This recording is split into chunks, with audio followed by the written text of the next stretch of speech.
Bom dia a todos que estão conectados. Bom dia a todos e a todas. Muito obrigada pela presença. A gente está muito animado com esse webinar de hoje. Rapidamente apresentando, né, meu colega Marcos Ganucci, ele que é Head de Infrastructure and Capital Projects na Álvares Marçal. Eu sou advogada aqui do Stock Forbes, da área de infraestrutura e de resolução de disputas. A ideia do webinar, a gente teve, né, fazemos muitos projetos em conjuntos, o Álvares e Marçal e Stock Forbes, e percebemos que acho que tinha um público legal para a gente atingir, tratando desse tema que acho que é pouco falado, vejo poucos eventos sobre ele e é tão importante, né, que são as melhores práticas de contract management, são essenciais para o sucesso dos empreendimentos. A gente colocou como título, né, como gerenciar adequadamente riscos e oportunidades para garantir o sucesso dos empreendimentos. Não sei se você quer falar alguma coisa, Ganucci, a gente fala. Rapidamente aqui, Ana, obrigado pelo convite novamente aqui. Eu acho que a parceria Stock Forbes e Álvares Marçal já de longa data em várias áreas de negócio, e é um prazer estar aqui. Num assunto que a gente falou isso quando pensou no webinar, um assunto que de certa forma, antigo, entre aspas, porque é um assunto que está aí há muito tempo, mas continua super atual, né? Acho que as coisas, a gente vai falar ao longo dessa próxima hora, situações e eventos que acabam afetando a vida dos contratos dos empreendimentos. A gente passou por momentos de situações não previstas recentemente, de pandemia e etc., mas continuam valendo as condições de melhores práticas de contrato para que eles possam chegar no final da sua trajetória, entregando o empreendimento da forma como todo mundo espera. Então, acho que esse é um assunto antigo, mas sempre atual e vale sempre a pena refletir um pouco sobre o tema. Muito dinâmico, né? Você estava falando aqui dos acontecimentos recentes, eu já estou pensando no que tem acontecido, que tem chegado bastante para a gente, que acho que guerra da Ucrânia, que já tem incitado que o contract management seja feito adequadamente para tratar sobre novos efeitos aí, inesperados no mundo de hoje, que tem afetado bastante os contratos. Então, acho que esse assunto sempre será importante, né? Nunca vai sair de moda o contract management. Exatamente. Bom, gente, a ideia aqui é um bate-papo. Eu vou falar um pouquinho sobre as melhores práticas de contract management, que a Nut vai completar, trazer mais informações, experiência técnica também, que Álvares Marçal como um todo tem. O microfone e o vídeo de todo mundo está fechado, então a gente pede que, por hora, se tiverem perguntas, vocês coloquem as perguntas no chat ou no Q&A, e a gente vai procurar respondê-las ao final da nossa fala. Se alguém quiser colocar alguma coisa, abrir vídeo, abrir câmera, pode nos solicitar também, que se houver tempo, a gente convida vocês para falarem. Então, a ideia será, primeiro, escrevam e a gente endereça quando possível, senão a gente chama vocês se sobrar um tempinho, né? Não queremos também tomar mais tempo do que o programado aqui. Passando para o tema propriamente dito, acho que a gente já abordou isso de forma breve, mas só reiterando, seria maravilhoso se todos os projetos fossem programados e cumpridos exatamente como planejado. A gente sabe que não é bem assim, né? Os projetos são dinâmicos, então a gestão de riscos e oportunidades é muito importante para o sucesso da implementação dos projetos. Por isso o contract management é tão importante. Se os projetos fossem estáticos, talvez não fosse tão importante assim, não surgiriam riscos a serem gerenciados ao longo da execução dos projetos, assim como não surgiriam oportunidades a serem aproveitadas. Passando propriamente para as nossas dicas, acho que a gente selecionou 5 principais dicas para se adotar durante um contract management. Acho que o Gano vai falar um pouquinho que o contract management começa no D-1. Acho que ele começa desde a estruturação adequada dos contratos operacionais do projeto, né? Pegando propriamente a parte operacional, da modalidade de contrato, da matriz de risco, da efetiva alocação do risco para quem aguenta, né? Mas eu vou focar essa parte da apresentação no contract management durante a execução do contrato. Depois a gente fala um pouquinho também do contract management, o que ele resulta no depois, seja na fase aí de garantia do empreendimento, seja empreendimentos que não tiveram sucesso de serem resolvidos todas as pendências durante a sua execução e acabaram virando litígio. Eu acho que a primeira dica muito básica, mas que ela é renegada, é o conhecimento do contrato de uma ponta a outra, né? Temos vários interlocutores que fazem contract management. Contract management, ele não é feito pelo advogado que fica na sede. Engenheiro, né, engenheiro residente, o PM do projeto, precisa conhecer o contrato de ponta a ponta, né? Tem que ter um livrinho do contrato na sua gaveta. Sempre que surgir qualquer discussão, é preciso que o contrato seja consultado. O que a gente gosta, a gente faz bastante aqui no Stock Forbes com nossos clientes, no início de cada projeto, tem as reuniões de kick-off do projeto, enfim, com as áreas do cliente, que são as áreas pertinentes, mas a gente faz um kick-off específico, é um produto que a gente gosta muito, a gente tem muito orgulho de ter criado, parece besta, mas ele faz muita diferença lá na frente. É um kick-off do contrato. A gente sabe que durante as negociações do contrato, infelizmente, a gente não chega em redação ideal, né? A gente vai cedendo daqui, cedendo dali, e a gente sabe que algumas cláusulas do contrato acabam ficando um pouco esquizofrênicas e de interpretação duvidosa. Então, o que a gente gosta de fazer é selecionar as principais cláusulas do contrato, sejam aquelas que sejam cinzentas, porque a negociação levou uma redação não muito boa, sejam aquelas que são extremamente importantes, que sempre acabam dando discussão, por exemplo, cláusula de variação, né, de alteração de preço, alteração de prazo, de extra-escopo. Quantitativos, né? Quantitativos Perfeito. é outra cláusula importante. Isso. Pensem mais, alguma cronograma, talvez, assim, replanejamento de cronograma, o que eu falei, alteração de prazo. Cláusula, hoje em dia, né, acho que todo mundo fala isso, mas é importante rememorar, todo mundo passou a dar muita atenção para a cláusula de caso fortuito ou força maior. Então, a gente seleciona as cláusulas mais importantes. E a mais atual hoje, né, Ana? Desculpa te interromper. A mais atual hoje é a cláusula de reajuste de preços, né? Que acho que é um item hoje super polêmico do ponto de vista do que era previsível ou imprevisível do ponto de vista de variações de materiais, insumos, de uma forma geral.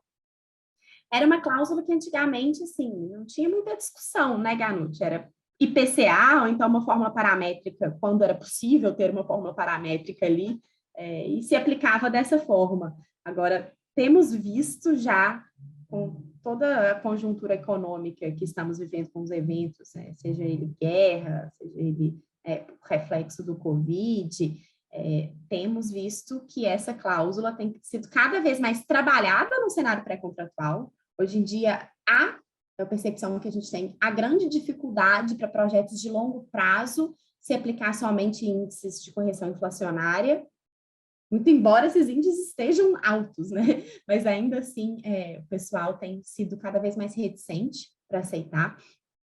E temos visto cada vez mais pleito de imprevisibilidade, de onerosidade excessiva e etc. E tal. Bom, voltando, então, a necessidade de conhecer o contrato, ela extrapola, eu falo conhecer o contrato, mas às vezes ela extrapola um pouquinho o texto do contrato, e a gente procura nessas reuniões de kick-off que a gente costuma fazer com os clientes que estão abertos a essa ideia, a gente traz umas pinceladas da legislação também, né? A gente sabe que nem tudo está previsto somente no contrato. Se a gente não derroga da aplicação, por exemplo, de alguns artigos de empleitado, por exemplo, o que se mediu presume-se verificado, que tem lá nos artigos de empreitada, a gente está puxando, se a gente não afasta a aplicação, a gente está puxando a aplicação da legislação, e às vezes isso passa despercebido, porque, né, não é todo mundo que fez direito, não é todo mundo que tem que ter, por obrigação, o conhecimento da legislação aplicável. A gente procura, então, trazer um pouco dessa visão. Isso seria um kick-off, mas é importante que o conhecimento do contrato ele se perpetue ao longo da execução do contrato. Os interlocutores precisam realmente andar com o contrato debaixo do braço. Tá? Bom, vou passar. Ganuti, fique à vontade se você quiser comentar, tá? O segundo ponto, que eu acho que é uma dica preciosa, a gente colocou aqui, identificação e gestão de desvios e de oportunidades. Eu vou um pouquinho além, a identificação a tempo e a gestão adequada de desvios e oportunidades. Falamos, por exemplo, identificação de desvio. Vamos dar um exemplo para a gente perceber um pouquinho melhor do que nós estamos falando aqui. Estou executando um contrato, vamos pensar uma obra de linha de transmissão de um parque eólico, que o dono da obra tem a obrigação de liberar 100%, da uma linha pequena, ele tem a obrigação de liberar 100% das frentes de serviço, porque essa linha é pequena, não dá para replanejar. Identifiquei que eu não consigo acessar uma torre, não consigo levantar, acessar a praça lá dessa determinada torre. Isso é um desvio. Temos que voltar no contrato e ver. Esse risco está alocado para quem? Risco de liberação de frente, risco do fundiário, está alocado para quem? É para o dono da obra. O que eu tenho que fazer? Imediatamente registrar esse evento. Aí pensamos, onde que a gente registra? Bom, temos um relatório de diário de obra. Acho que o RDO talvez seja o documento que consiga passar a temperatura do campo, né? É muito importante que os RDO reflitam exatamente a situação que está ocorrendo no dia a dia do campo. Acho que tem vários modelos de RDO, tem gente que coloca o efetivo, a pluviometria, enfim, acho que os modelos, não existe uma fórmula correta. O importante é que todos os desvios sejam ali apontados.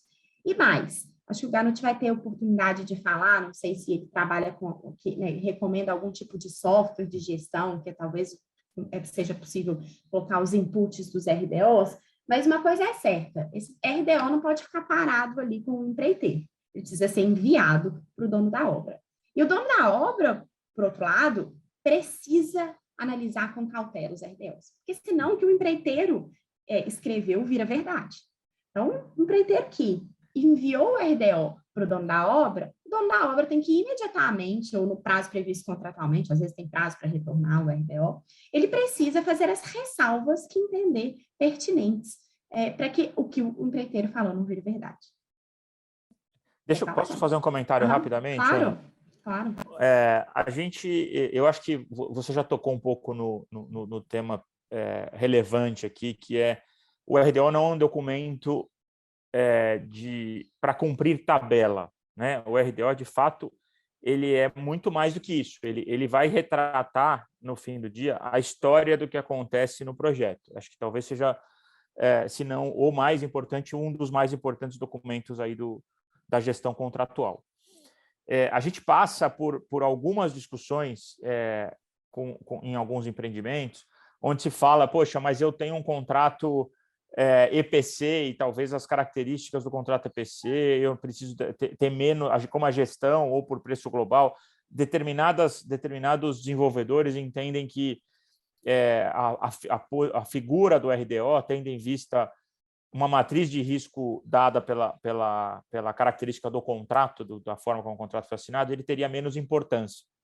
Mas, na prática, nós sabemos que existe uma necessidade muito grande para se contar essa história, né? Porque falávamos, eu e Ana ontem, um pouco antes, fazendo um warm-up aqui da nossa conversa, de que muitas vezes somos envolvidos em projetos já numa situação conflituosa e a história que a gente vai receber já está contada. Na verdade, a gente não pode contar uma história nova, a gente vai contar essa história a partir de documentação. E se essa documentação ela não estiver disponível, ela não for bem estruturada, naturalmente o que vai acontecer é terem...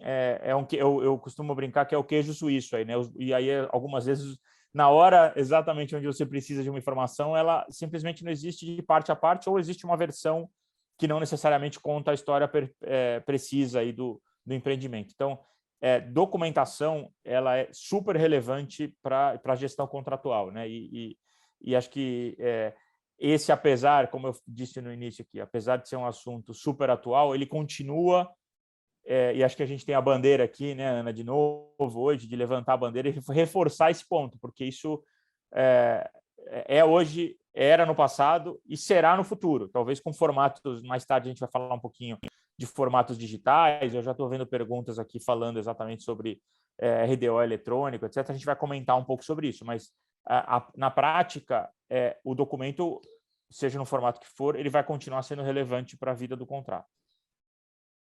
Perfeito. Eu acho que passando um pouquinho já para o terceiro, depois a gente volta na identificação de oportunidade ali do segundo tópico, mas como a gente já está falando de documentação, eu repito muito a fala do Rafael Pássaro, que é nosso sócio de arbitragem aqui do escritório, que fala: não adianta, a gente não cria fatos, a gente pode ter direito, mas precisamos parecer ter direito também. A gente, se não tiver munido de documentação, munido de registro fidedigno, né, e que pareça registro fidedigno também, a gente não ganha arbitragem lá na frente.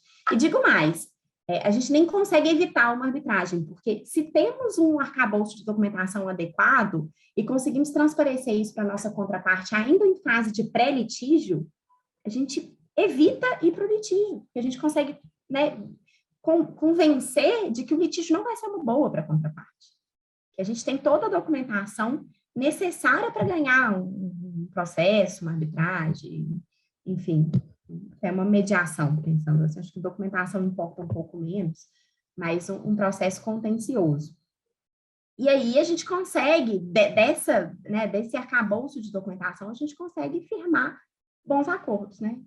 Chegar no meio termo e evitar os litígios. Mas sem registro, a gente não consegue. E é engraçado, nós estamos em 2022 e eu ainda vejo alguma resistência com alguns tipos de registro. Não sei se você percebe o mesmo, tá?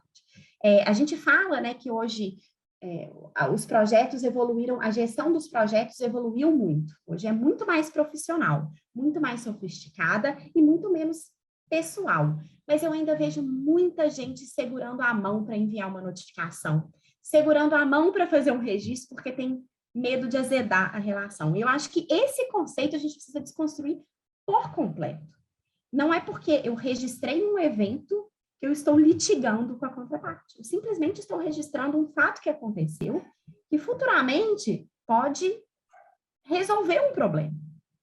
Né? Futuramente pode me resguardar o meu direito. Não sei se você tem essa percepção, que ainda existem gestores hoje que seguram um pouquinho porque não querem incomodar o cliente ou o empreiteiro. Então, Ana, deixa eu interferir de novo aqui, mas acho que é importante. Você está coberta de razão e acho que uma parte disso, né, e um pouco antecipando o que a gente vai falar mais adiante aqui, mas é que o assunto, como a gente vive esse assunto, ele naturalmente a gente acaba tendo os exemplos no dia a dia. Eu acho que boa parte do que você comentou, além de ser culturalmente uma situação de eu não querer, o gestor da contratada, eu vi aqui também no chat o pessoal dizendo sobre gerenciadora, e o próprio desenvolvedor, aí, o owner ou o desenvolvedor do projeto, existe culturalmente uma visão de que eu acabei de assinar o contrato, então está todo mundo de bem, e aí, por conta disso, qualquer registro poderia gerar algum tipo de marca, mancha ou uma situação ruim para a vida do contrato, e aí azedar a relação, como você bem colocou. Na prática, eu acho que isso, você já falou isso antes, mas eu vou ressaltar aqui, ela já começa errado à medida que muitos gestores de contrato sequer leram os contratos. Então, existe uma visão também culturalmente errônea de que suprimentos, uma vez que negocia o contrato com a área comercial, suprimentos do desenvolvedor e a área comercial do EPCista, do construtor, eles negociam o contrato e aí parece que aquelas duas entidades elas deixam de fazer parte da vida do contrato e entregam para outras partes que vão gerir o contrato dali para frente. E aí já tem uma primeira lacuna aqui, que é o que o comercial teve que ceder ou ajustar do contrato para que ele fosse vencedor daquele certame, daquela discussão, e o que os suprimentos de certa forma, equalizou e discutiu ou entendeu de movimentos do contrato, isso precisa ser passado para as partes que vão fazer a gestão do contrato. E uma vez que você tenha pleno conhecimento da gestão dos riscos, do que foi acordado, dos pontos críticos, dos conhecimentos das cláusulas mais controversas ou mais interpretativas, vamos assim colocar, você passa a ter um mindset da equipe de gestão de contrato do projeto, aí dos dois lados, né? Aí não tem, aí o correto é que os dois façam esse jogo de forma equilibrada, para que você possa registrar aquilo que está saindo do que foi acordado no contrato. O contrato é um instrumento que só retrata uma situação que foi discutida em tempo de suprimentos, em tempo de proposta técnica, em tempo de solução de engenharia, seja lá o que for. Mas o fato uma vez que você conhece os elementos, os fatos, e coloca isso na mesma base de conhecimento para fazer a gestão, naturalmente que desvios precisam ser registrados, porque eles só vão contar o restante da história. Isso não significa um ataque, uma ameaça ou uma situação que vai gerar algum tipo de desconforto. Isso é simplesmente gestão contratual. Perfeito. O que eu tenho visto, foi falando, eu concordo 100% com o que você disse, mas eu tô me lembrando aqui que existe um extremo também, não é um extremo negativo, mas eu tenho visto algumas empresas enviando, eu vi na Covid, no início da Covid, e vi agora, e tenho visto agora com relação à guerra da Ucrânia. Existem alguns fornecedores que estão levando essa ideia de fazer gestão formalizada e registro ao extremo, que tem enviado, não sei se você já se deparou com cartas desse tipo, cartas para todos os clientes falando de eventos em abstrato que teriam afetado a linha de produção. Aí eu não sei se, assim, é um pouco contraponto. Acho que cartas desse tipo talvez possam gerar um desconforto sem um propósito muito claro ali naquele momento. Eu não tenho uma opinião formada sobre registrar ou não dessa forma, mas é importante que todos os registros eles retratem o efetivo impacto dos eventos no contrato.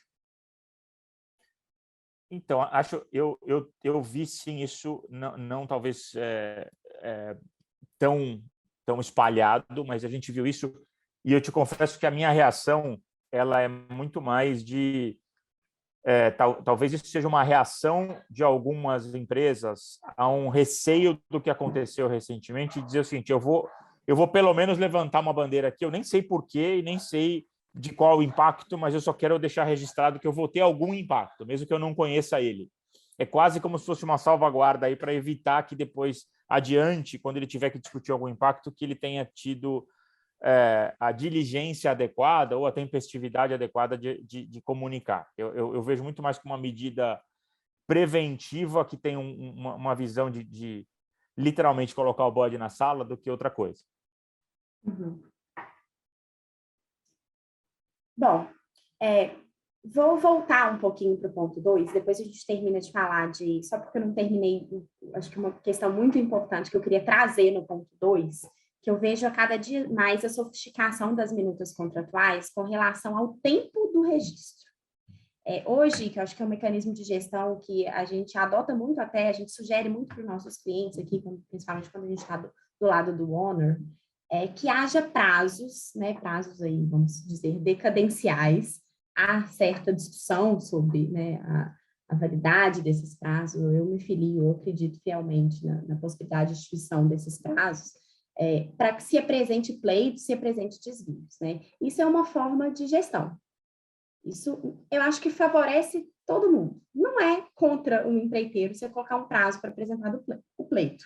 Eu acho que isso faz até o empreiteiro se organizar. Lógico que ele perderá o direito se não apresentar no prazo determinado no contrato, e isso vai contra ele. Mas eu acho que isso é um mecanismo de gestão adequado de parte a parte. Eu tenho visto, isso vem da FDIC, talvez a origem seja de alguns livros do Rainbow Suit lá da FDIC, mas eu vejo cada vez mais isso sendo replicado nesse modelo que a gente adota no Brasil aqui, que é uma misturinha, cada contrato é uma misturinha de alguns modelos, algumas sofisticações que os escritórios de advocacia vêm trazendo, e a gente tem um modelo de contratos bem típicos aqui no Brasil. Eu acho muito interessante isso. Acabou essa história de que chega no final, para fechar a obra, o empreiteiro coloca um pleito nos finalmente lá de 30% do valor do contrato, porque hoje, na maior parte dos contratos, eles têm a obrigação de apresentar, por exemplo, a primeira notificação 15 dias após o surgimento do evento, que poderia dar ensejo a uma alteração de preço ou de prazo.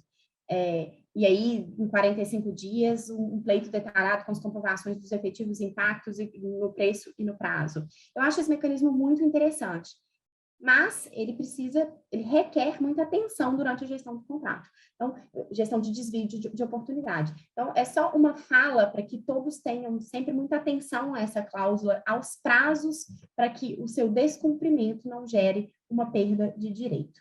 Acho que na linha, um outro mecanismo legal que a gente tem visto, que auxilia a gestão de desvios de oportunidade, é colocar a obrigação de o contratado apresentar periodicamente termos de quitação para o dono da obra como requisito para liberação de pagamento.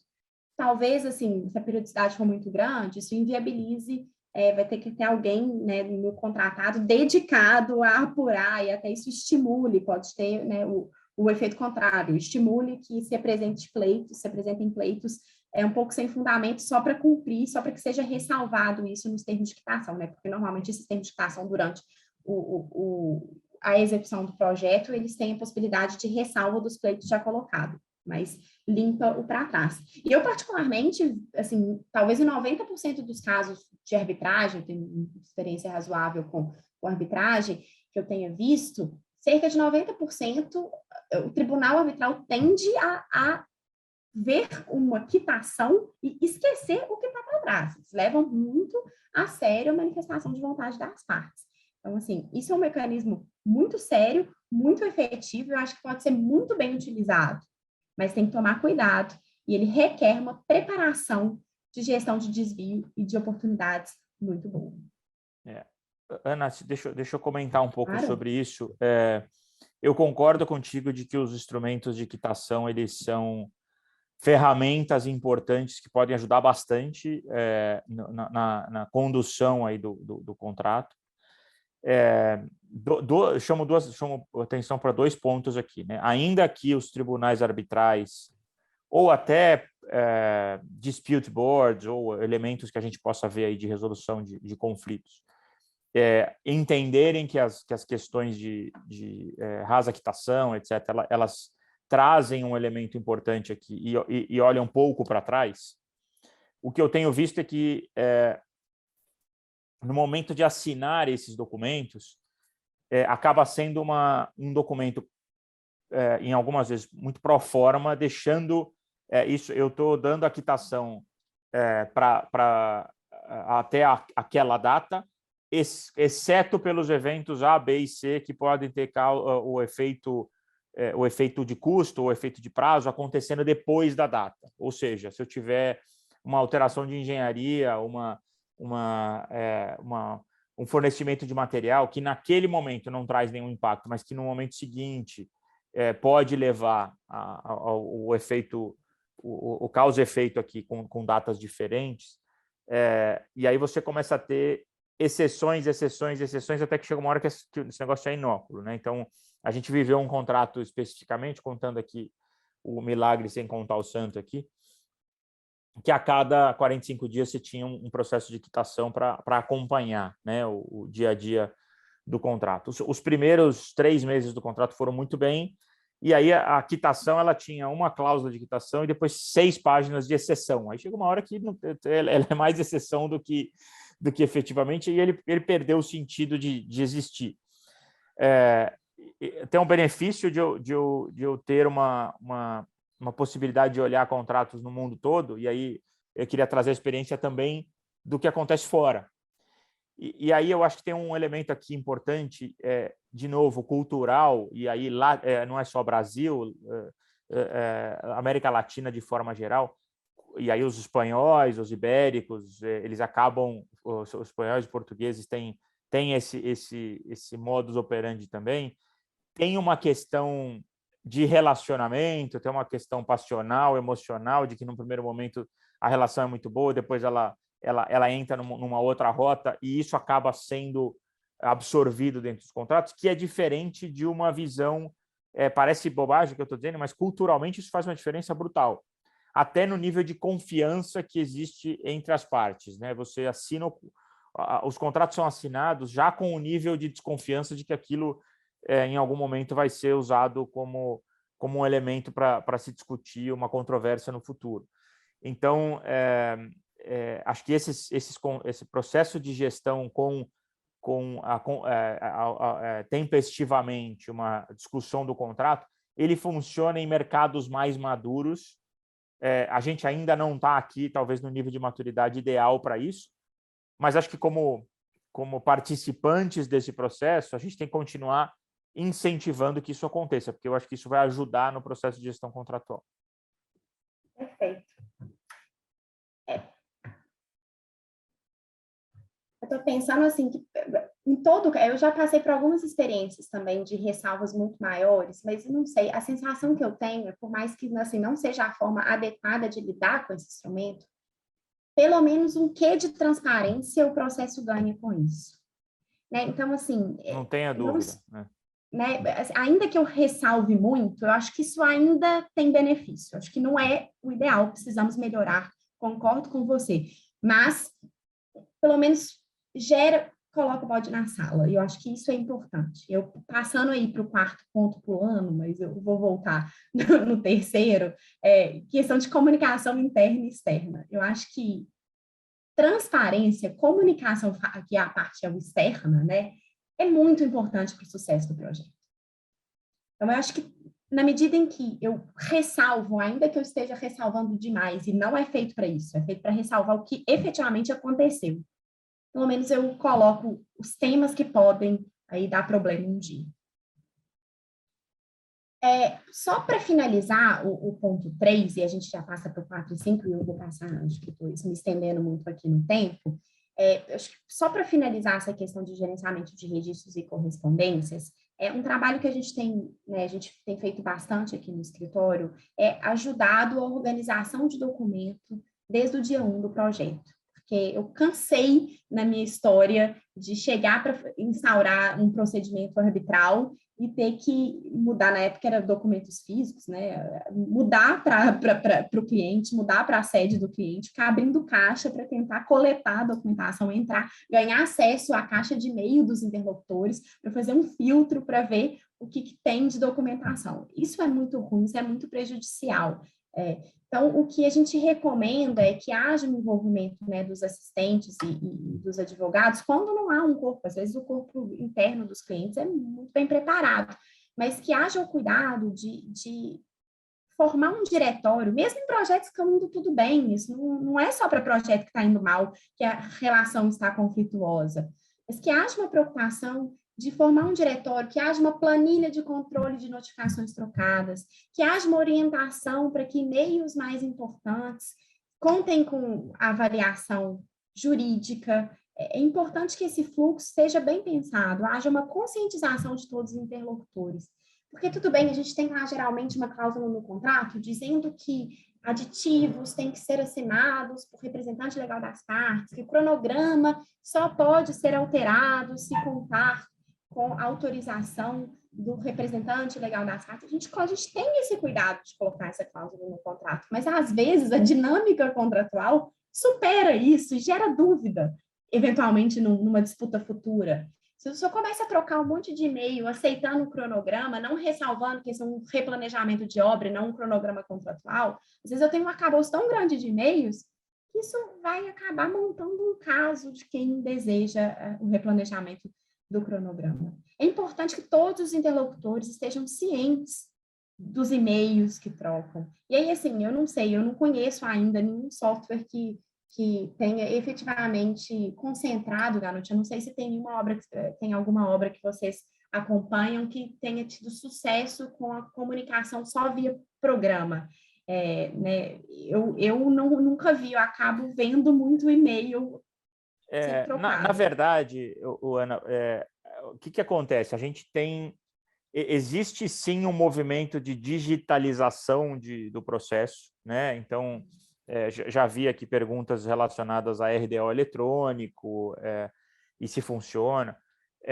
Sim, funciona. Claro que ele precisa ser bem estruturado como processo para que você possa reportar e ter as respostas e ter assinatura eletrônica. Existem hoje elementos, a gente assina contrato eletronicamente, então o RDO deveria funcionar tanto quanto, porque a validade é equivalente, você tem que ter os representantes que assinam, tem que ter campo de comentário, campo de outro comentário, assim como o papel é o fluxo de documento de forma eletrônica. Então funciona sim, uma boa parte. Mas à medida que também você tem um movimento de digitalização documental e que funciona muito em uma parte desse processo, não é tão ainda popular ou não tão divulgado ou não tão utilizado como deveria, mas aonde existe ele funciona bem. A discussão é outros elementos de digitalização de documentos, de planejamento, de BIM, eu acho que existem elementos de digitalização do processo de execução dos projetos de capital, e isso tem ajudado também bastante a questão de componente de documental para que possa ser analisado. Mas a gente tem, por outro lado, o desenvolvimento de ferramentas. Você falou de e-mail, mas tem o WhatsApp também, né? Tem Telegram, WhatsApp. Então, tem muita coisa hoje discutida dentro de uma informalidade, mas que acaba sendo, de certa forma, relevante. Então, uma decisão tomada, olha, à noite eu tive um problema, tive que aumentar, ou no final de semana aumentei o turno, troquei um WhatsApp, mandei uma mensagem. Isso acaba trazendo novos elementos para a mesa, que ao passo que a gente vê um movimento de digitalização e melhoria do conjunto de documentos contratuais, eu vou chamar de oficiais, os não oficiais, e que na verdade são oficiais, né? Porque hoje no fim tem muita gente que manda documento por WhatsApp, tem muita gente que toma a decisão e faz troca uma informação rápida por WhatsApp.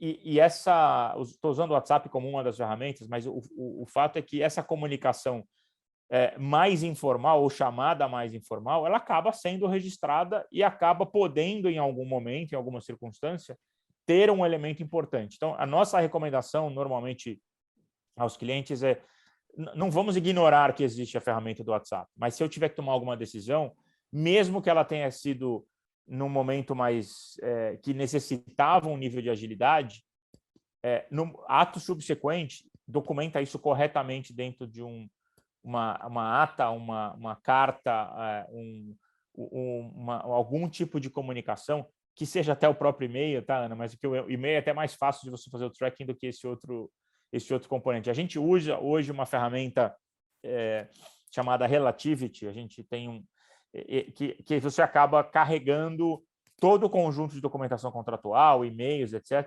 E a partir disso você consegue capturar uma série de informações a partir de alguns palavras-chave ou registros-chave que a gente consiga colocar na ferramenta.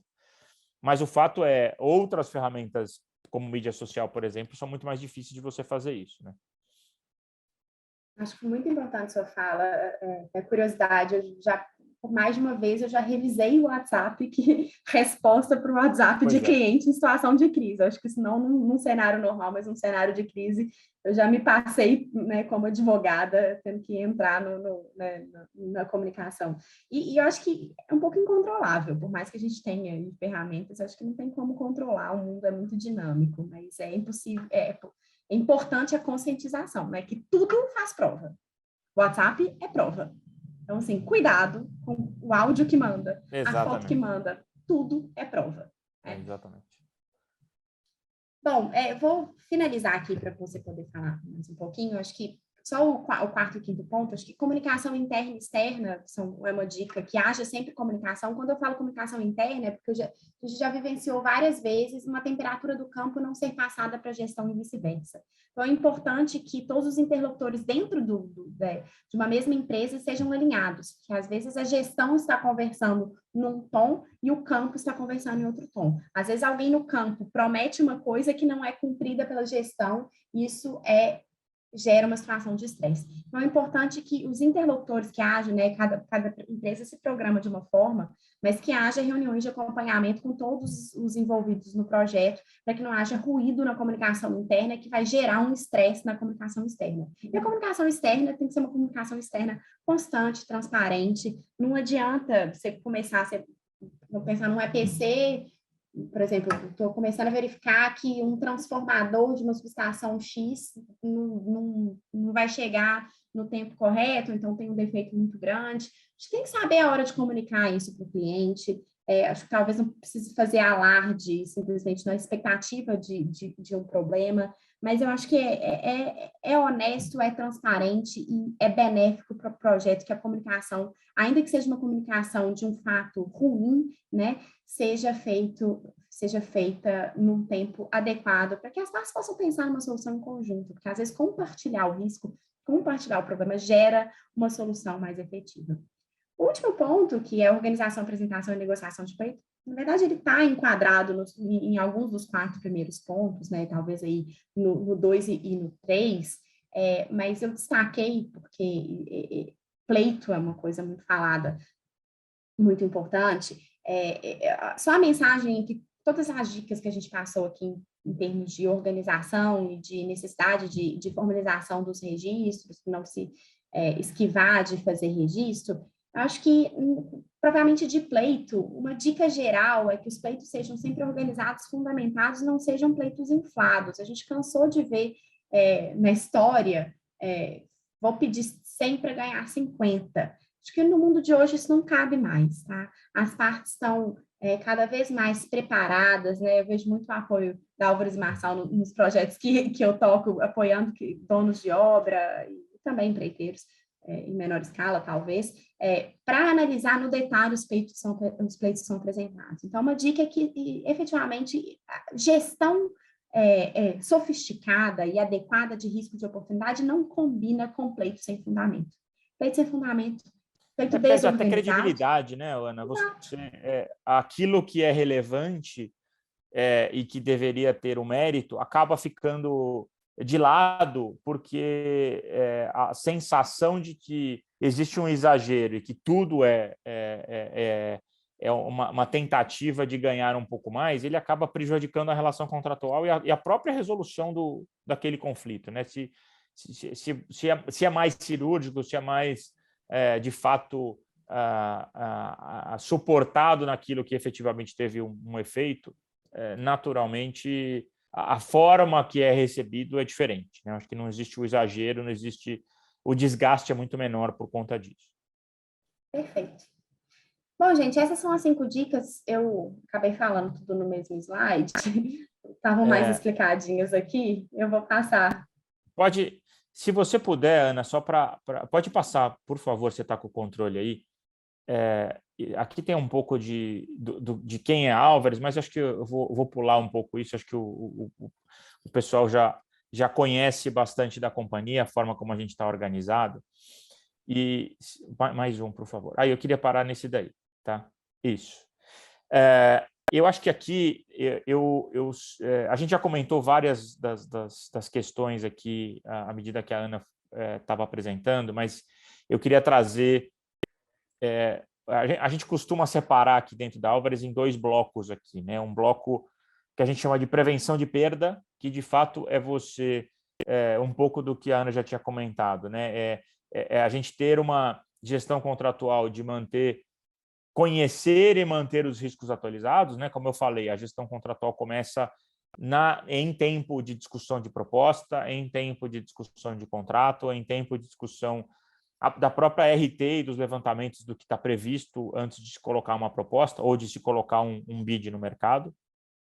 Então, se eu conheço os riscos e mantenho os riscos atualizados, e eu faço, como eu comentei mais cedo, uma transferência entre o processo de negociação para a gestão contratual de forma um handover aqui de forma correta e completa, naturalmente eu conheço os riscos, eu vou manter esses riscos atualizados. Se eu tiver esses riscos bem atualizados e conhecidos, a gente consegue fazer uma gestão documental da rotina da obra de forma diligente. Então, o que a gente está dizendo aqui sei quais são os efeitos, o que eles atrapalham no dia a dia, naquilo que era previsto no contrato, que ele pode afetar em custo, em prazo, em escopo, em quantitativo, seja lá qual for a métrica. Conheço os riscos e eu faço os registros adequados. A gente já falou bastante aqui de registros e da qualidade do registro, né? Se a gente é diligente em fazer isso, tanto na forma de apresentar, quanto na forma de comentar, quanto na forma de ter o documento assinado, né? A gente, eu já passei por várias situações, tenho certeza que a Ana também, e eu tenho certeza que uma delas passamos juntos, de documentos que, eu preciso então analisar o RDO. Aí, espera um pouquinho só, tem esse, a gente recebe um bloco de RDOs que foram assinados 2 meses no mesmo dia. Então, alguém foi acumulando, os RDOs foram entregues, alguém foi acumulando, depois pegou um determinado dia, agora eu preciso responder, assina todos de uma vez, comenta todos de uma vez e devolve. Isso perdeu muito sentido, né? Porque a lógica ficou para trás, né? Relatório diário de obra, não é mensal de obra, senão ele teria um outro nome aqui. E a partir conhecer dos riscos e fazer a boa disciplina documental, naturalmente você consegue identificar quais são os desvios de produção, de produtividade, a responsabilidade de cada parte, planos de melhoria, como é que eu ataco. Então, esse primeiro bloco, ele no fim do dia, ele é super importante do ponto de vista de conhecer o efeito do contrato. O que é muito comum para a gente aqui, né?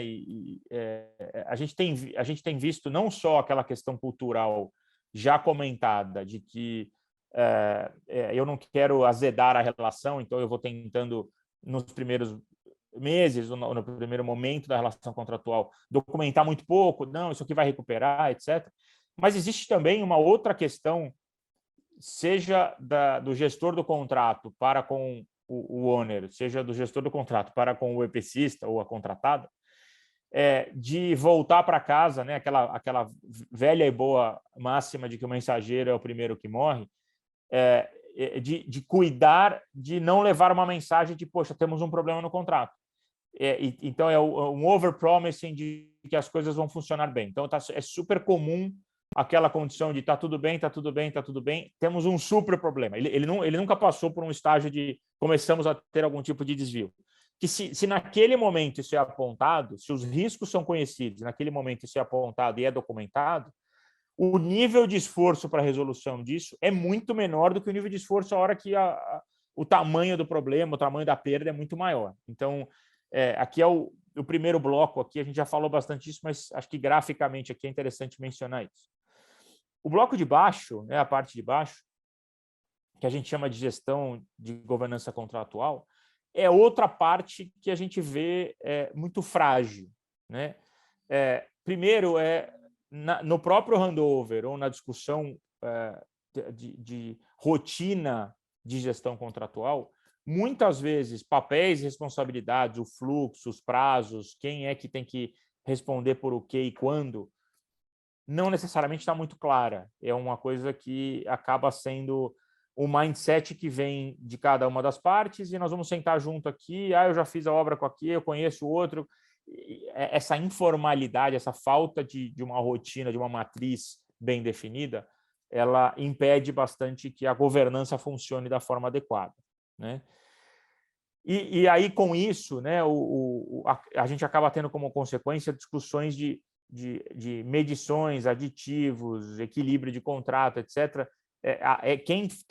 Quem lidera esse tipo de discussão, conhecendo os elementos e tendo essa interlocução dentro dessa matriz bem definida, acaba sendo prejudicada quando isso não acontece.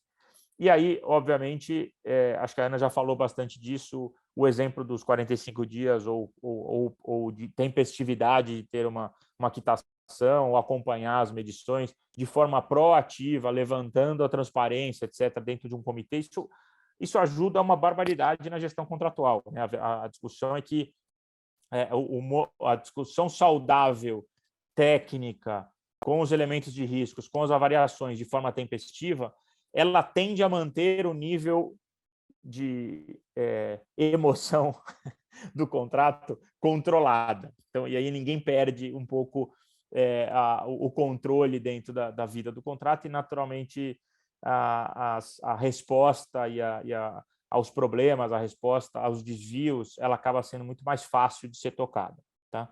Lógico, acho que vocês todos vão comentar aqui, pô, mas na teoria isso no papel aqui funciona muito bem, mas na prática a realidade do dia a dia da obra, choveu mais num dia, tivemos pandemia, isso trouxe um efeito que ninguém estava esperando, seja do ponto de vista de saúde e segurança da equipe, que teve que ser deslocada, ou com espaçamento, ou com divisão no refeitório. A gente viu centenas de impactos e questões diferentes, que na matriz de risco, na discussão, isso não era previsto. E vão acontecer outros eventos, espero que não da magnitude da pandemia, mas o fato é que eventos não esperados, eles vão acontecer.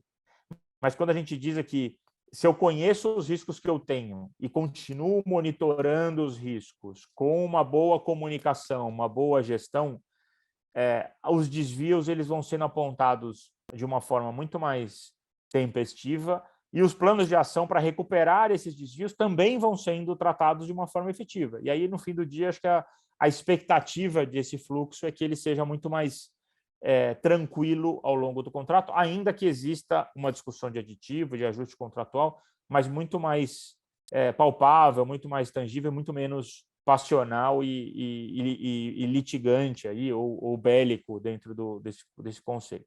Tá? O próximo aqui, Ana, por favor. E aí um pouco do que a Ana perguntou, né? E aqui são ferramentas que a gente coloca em diversos contratos, e isso funciona super bem, tá, Ana? Acho que você perguntou um pouco de digitalização, né? Se você consegue, na largada do contrato, como eu já falei no nossa tela, nossa lâmina anterior aqui, se na largada do contrato você conhece os indicadores, conhece os riscos, conhece o histograma do contrato, de mão de obra direta e indireta, se você conhece os elementos de produção, produtividade que estão previstos, você cria isso como um baseline e, de certa forma, você alimenta isso com as figuras de diário de obra de histograma, com um mapa de impactos, com uma análise de teia que mostra onde estão os desvios principais, dos pontos principais e os gaps principais dos contratos, etc. Você carrega isso num repositório de informação, e aí sim a gente tem uma plataforma proprietária que faz todo esse cruzamento de informação em uma tela, dentro da tela de um smartphone, de um iPad, de uma visão clara.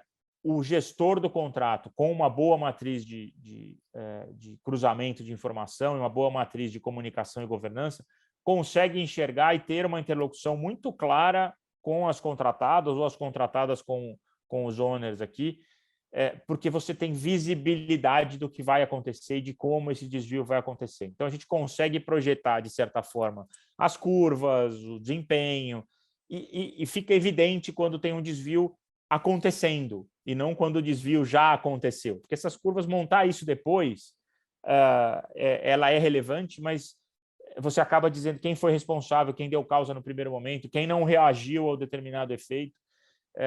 E a gente já se deparou com inúmeras situações onde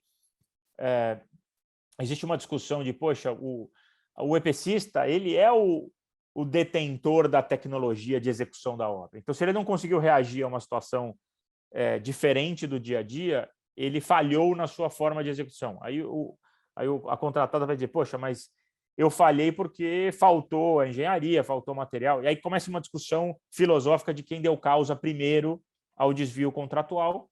E se, quando esse desvio for identificado, tratado e discutido de forma profissional dentro de um ambiente de gestão contratual, a expectativa é que isso seja resolvido, ou, se ele tiver o efeito, que ele seja também tratado da forma adequada, né, no dia a dia, sem esperar que isso seja uma arbitragem lá na frente, ou um processo judicial, ou algo que venha eventualmente até a romper o contrato e gerar dano para todo mundo aqui no fim do dia. Duas perguntinhas. Esses dashboards aqui, eles são interativos cliente contratada e eles substituem os relatórios de progresso enviados? Você tem visto a aplicação dessa forma? Na verdade, não substituem, eles são complementares. e a discussão de uso, a gente tem múltiplos usos, tá, Ana? A gente tem usos onde essa é uma plataforma usada por contratado e contratante, e que, de certa forma, acaba tendo na figura da Álvares, em algumas situações, como um elemento, um terceiro que atende os dois na gestão. Então, hoje a gente tem então, de novo, vou contar aqui o milagre sem contar o santo. Hoje a gente tem um contrato super interessante de uma obra de prazo muito curto, com efeitos climáticos que pegavam uma janela de chuva, etc., e que o owner e a contratada decidiram ter a Álvares como um planejador da obra, um acompanhamento do contrato que atenda aos dois. E a obra já está na sua fase final e a gente não teve nenhuma discussão de pleito, a gente não teve nenhuma discussão de desvio, as coisas estão acontecendo, estão sendo apontadas e a gente tem conseguido chegar no final de forma eficiente. Mas, de novo, foi montada uma matriz, foi montado um comitê, a ferramenta é transparente para as partes, os elementos são carregados aqui dentro, mas sem substituir documentação contratual, tá, Ana? Ele carrega as documentações contratuais da rotina tradicional de contrato. Você pode ter situações outras onde só uma das partes usa isso como ferramenta de gestão. Então, aqui não existe uma fórmula certa ou errada, existe o que existe, eu acho que a intenção de mostrar aqui é que existe repositórios, existem hoje ferramentais onde você carrega todo esse conjunto de informação, tem um Data Analytics por trás disso tudo, que gera uma inteligência de gestão de contrato importante. A gente sabe que existem vários conjuntos de ata, de carta, e aí você pode ter, em modelos mais sofisticados, e a gente tem em um dos casos modelos sofisticados, até aqui informações informais que são tratadas, que você pode carregar aqui e ver os efeitos dele, né? Isso exige um nível não só de disciplina, mas um nível de tecnologia que tem que justificar pelo tamanho do projeto. Depende de caso a caso aqui a natureza, mas o fato é que do momento da discussão de assinatura final do contrato, você carregar a base que foi definida no contrato, até a fase de comissionamento, isso aqui é uma ferramenta super importante de combinar as informações dos vários elementos de gestão de contrato. Tá? Por fim, acho que eu tenho mais uma lâmina só aqui, a gente já passamos até do horário aqui. Eu acho que a gente acaba dizendo, como diagnóstico geral, acho que como um produto, até como um output aqui da nossa conversa toda, geral, eu acho que são 3 passos importantes aqui que acho que eu convido todos aqui que participaram, já um pouco agradecendo a todos aqui pela participação, a passar por esses passos, porque ele vai gerar um produto importante aí para uso de vocês e obviamente, tanto nós aqui da Álvares quanto a Ana do Stock Forbes e o time do Stock Forbes podemos, de certa forma, discutir, recomendar e apoiar vocês nesses assuntos, de levantar os pontos de risco, levantar os pontos de atenção, entender o que está acontecendo no contrato. Então, quais são os documentos disponíveis, o que hoje já existe, qual a qualidade dessa informação. Então, isso vale, inclusive, para contratos que vocês estão hoje executando, né? Olhar um pouco para o passado e entender qual que é o nível de exposição que eu tenho, o que eu posso olhar e começar a criar de diferente. Identificar os indicadores principais de prazo, de custo e aonde existe a possibilidade da gente trazer um pouco dessa gestão um pouco mais interativa e inteligente para o contrato. E criar planos de recuperação, planos de ação que possam gerar e até de comunicação, não é só plano de ação, de comunicação, porque eventualmente uma boa comunicação agora, diante de um desvio que está iminente de acontecer e da forma de acontecer, ele vai gerar naturalmente uma situação de contrato muito mais equilibrada para todo mundo. E no fim do dia, eu acho que isso aqui não... gestão de contrato de empreendimentos de infraestrutura não pode ser visto como uma guerra, ele é uma ferramenta de gestão. Então, no fim do dia, a gente tem visto, a gestão não é interesse nem da contratada, nem do contratante, de que o projeto atrase, de que ele custe mais caro. O interesse, no fim, para todos, é que você entregue o empreendimento com qualidade, no prazo e no custo. se os dois conseguirem isso, os dois foram bem-sucedidos. Não existe uma parte ganhando com atraso. É muito difícil isso acontecer. Então, acho que a mensagem aqui é que ferramentas de gestão de contrato elas vão ser sempre muito importantes, elas precisam ser levadas a sério, precisa ter um time dedicado e conhecedor dos riscos e dos indicadores, e com essa forma acho que a gente vai conseguir entregar, como é o título do nosso webinar, os empreendimentos com sucesso. Excelente, Ganuti.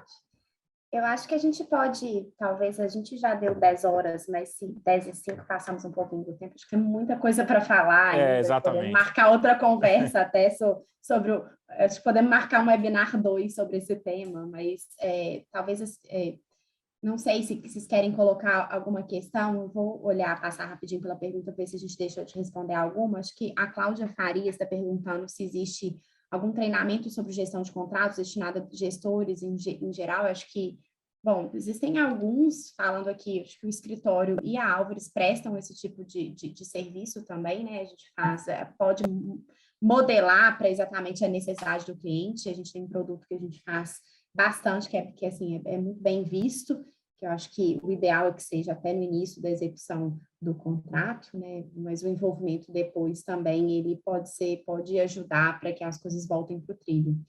Eu imagino que a Álvares também tem, acho que esse a gente nunca deu em conjunto. Não, esse não fizemos junto. A gente pode, tá vendo? A gente também aqui no webinar acaba surgindo ideias aqui de como a gente pode construir isso em conjunto. Exatamente. No chat, não sei, Ganuti, você viu alguma eu de alguma forma eu tentei ir respondendo um pouco, tá, Ana? O Rony perguntou um pouco, eu acho que só um ponto que a gente falou muito brevemente sobre como o mercado tem conduzido as questões de fórmula paramétrica, né, por conta das variações importantes de insumo. Veja, Rony, a gente tem visto, esse é talvez dos últimos 12 meses, o item de pleito mais comum, ou o item de reajuste de contrato mais comum, e deve ser ainda por alguns meses, né? Porque a gente tem visto, com todos os efeitos de guerra, de Covid, de impactos na cadeia logística, de variação de preços de commodities de uma forma geral, os preços eles saíram um pouco das curvas naturais de ajuste, né, daquilo que é previsto.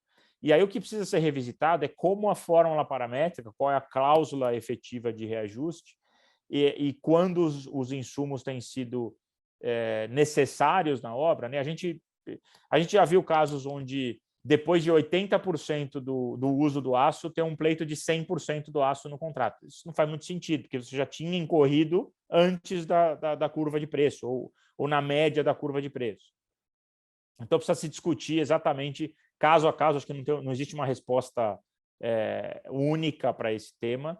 Então, ele precisa ser avaliado com a luz do uso de materiais e insumos e consumo, as curvas de preço, como é que a curva responde a essas curvas de preço, o que acontece o comportamento adiante e naturalmente, acho que existe um custo inflacionário maior do que esperado, e acho que isso não é tão difícil de afirmar, mas precisa entender o quanto ele impactou cada contrato, mas é uma realidade, e é uma realidade que acho que vai continuar presente aí nos próximos meses. Tá? Eu vi outra pergunta aqui, Ana, desculpa, já te devolvo a bola aqui, sobre RDO, eu acho que eu já comentei um pouco sobre os RDOs eletrônicos e a forma de uso, mas tanto quanto no papel quanto no eletrônico, acho que o que manda no jogo aqui é que a disciplina de preenchimento e de resposta precisa acontecer de qualquer forma. Não é porque ele está numa plataforma eletrônica que ele não precisa ser respondido ou ele não precisa ser assinado, senão ele não tem a mesma...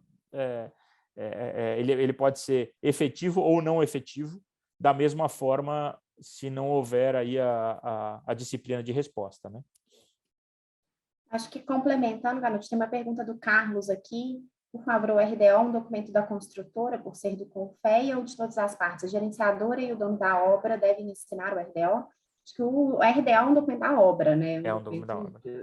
bilateral ou trilateral, se isso. tivermos aí a gerenciadora, é importante que todos assinem de fato. E aí, juntando com uma pergunta que veio mais para baixo, sobre, tem alguns clientes que impedem determinados registros no RDO, um pouquinho para cima, na verdade, foi o próprio Rony que fez, acredito eu. Bom, enfim, o cliente não pode impedir que nada seja registrado no RDO. Se o cliente impedir, a sugestão é que seja colocado numa carta e isso seja enviado para o cliente. Eu sei que há um certo receio de que isso possa estressar a relação, mas, de novo, voltando, hoje em dia nós estamos num ambiente de gestão contratual sofisticada, a gestão não é mais pessoal, e a gestão é em prol, em benefício de todas as partes. Exato. Essa cultura precisa ser, essa mudança de cultura já vem ocorrendo, eu vejo que a gente já está numa cultura de uma gestão sofisticada, mas existem desvios, como é o caso desse cliente que impede que seja registrado.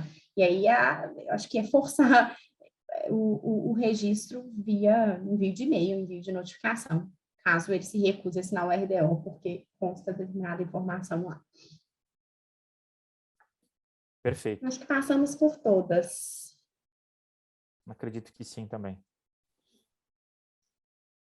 Bom, pessoal, eu agradeço muito a presença de todos aqui, passamos 10 minutinhos do horário combinado. A gente fica à disposição, nós do Stock Forbes e da Álvares Marçal, para conversar mais sobre o tema. A gente atua bastante, nosso dia a dia é bem dedicado à gestão contratual, né? A área de infraestrutura aqui do escritório, ela atua em todas as pontas dos projetos de infraestrutura e focado no desenvolvimento dos projetos, desde a estruturação e negociação dos contratos, até no curso da execução dos contratos e na resolução dos litígios, né? A equipe acompanha de ponta a ponta, lógico, tentando evitar o litígio, mas se o litígio não for evitado, a gente faz a parte litigiosa também. Estamos à disposição para bater mais papo com vocês, né? Para indicar leitura, indicar ferramentas de gestão. Canute, eu te agradeço muito por ter topado esse desafio. Não, foi muito um bacana prazer, contar com sua parceria, sempre uma honra. assunto bom de falar, sempre assunto bom de falar, de super atual e é um super prazer estar junto com vocês sempre. É isso, pessoal. Um bom dia para todo mundo. Obrigado a todos, a gente segue à disposição aqui e acho que só a amostra aqui, né, Ana, de que a gente pode ter outras versões aqui, porque tem muita coisa para discutir desse tema. Exatamente. Muito bom, pessoal. Obrigado mais uma vez. Obrigada, gente. Um bom dia a todos. Bom dia.